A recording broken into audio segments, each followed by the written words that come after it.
Hindi nakatakas sa kuyog ang isang lalaki sa Parañaque City matapos niyang mang-hostage ng isang batang babae. Yan ang aking tinutukan, exclusive.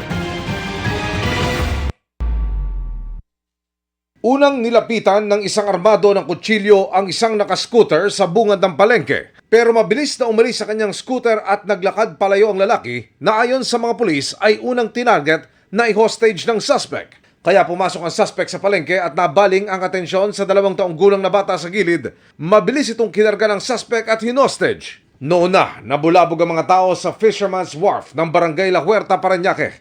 Sinundan nila ang suspect at ang kanyang hostage. Ang ama naman ng bata, agad nakapagsumbong sa istasyon ng PNP Maritime Group sa lugar. Yung mag-asawa kasi pag sila nagtatrabaho, bit-bit nila yung anak nila sa trabaho. So nasa tabi lang nila ang bata. Biglang dumaan itong suspect at biglang tinangay niya ang bata. 2 pulis ang agad na dineploy. Sumabay sila sa mga taong humahabol sa hostage taker na noon daw ay hindi maipinta ang muka sa galit. Paulit-ulit niya lang sinasabi, huwag niyo akong lapitan dahil papatayin ko to. Na talagang gagawin niya, hindi siya nagbibiro na ituloy na itarak yung kutsilyo sa bata. Kaya hindi rin kami nag-insist na lapitan siya kasi pwede makompromise yun. Nagtagal ang hostage taking dahil hindi raw nakikipag-usap ang suspect. Actually, walang demand eh. Based dun sa investigation ng mga tropa natin, nung lumabas, nagkaroon ng family problem. Hanggang sa makakuha na ng tiyempo ang mga pulis. Nang ibabaraw ng suspect ang kutsilyo, dito na siya sinunggaban ni na Patrolman Melad at Staff Sergeant Catbunton.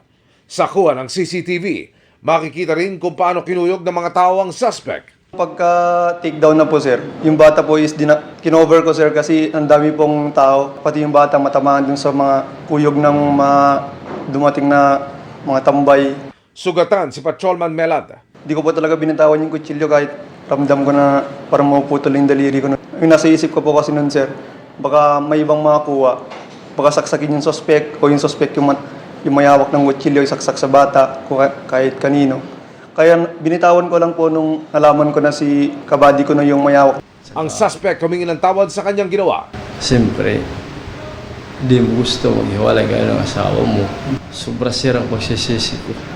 Naharap siya sa kasong serious illegal detention, child abuse, alarming scandal at illegal possession of deadly weapon.